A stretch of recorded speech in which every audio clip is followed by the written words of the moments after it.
All right, so compound interest works like so. Here's your compound interest formula. It's already written on your notes for you. So it says compound interest formula, including the principal. Okay, you have your amount. So this is your end game, your output. Okay, so your amount is going to be the end. Like, what are you going to be left with, right? You have your principal. Your principal is your initial amount. What did you start off with? What was your investment? You have your interest rate. Your interest rate needs to be written as a decimal. You have your number of times interest is compounded per year. Is it quarterly? Is it biannually? Is it monthly? Is it whatever? But that's going to be your end value. Then you have your T value, and your T is always in years. So in some fraction of years is what you use it as. So if it was 6 months, then that's half a year. Does that make sense? It's always in terms of a year. All right. So here we go. We have Pierre invests $1,000 in an account that earns 15% interest compounded quarterly.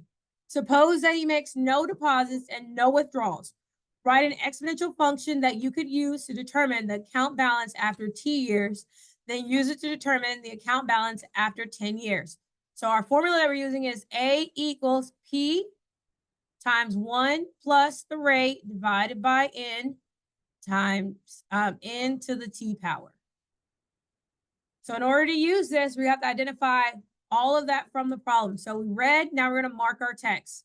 So we have invest $1,000. We have 15% interest. We are compounded quarterly. And it wants us to write an exponential function.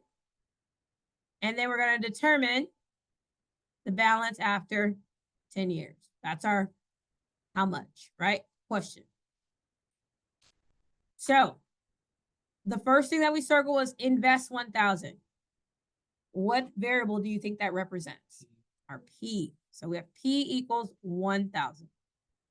15% is clearly our rate. R equals 15%, which equals 0.15. N is going to be our compounded quarterly. Quarterly means how many times? 4. I'm cutting it into 4 pieces.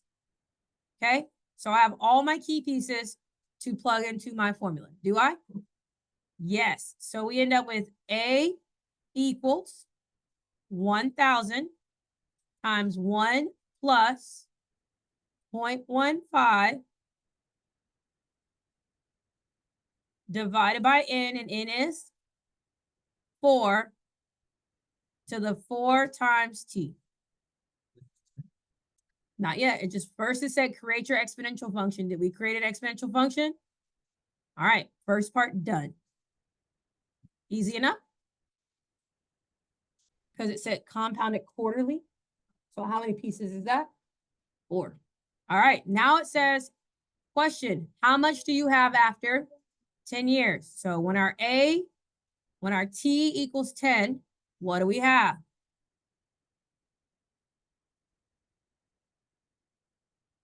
So now we're going to multiply that times 10. Can I easily calculate that? Yeah. So what do we get?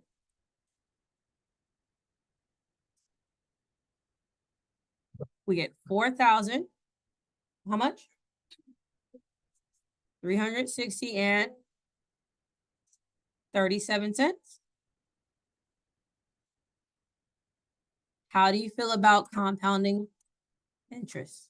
Looks fun. It's a long formula. But is it doable? It's doable, right? Oh my God, I remember this. So we read, we mark the text, we identify our variables, we plug in. We read, mark the text, identify our variables, and plug in. Yes, yes.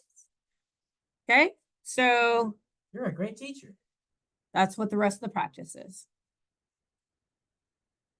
Terrible? No, it's not. It wasn't bad. Do you feel gypped that we didn't do the discovery activity? Yes, I'm so sorry.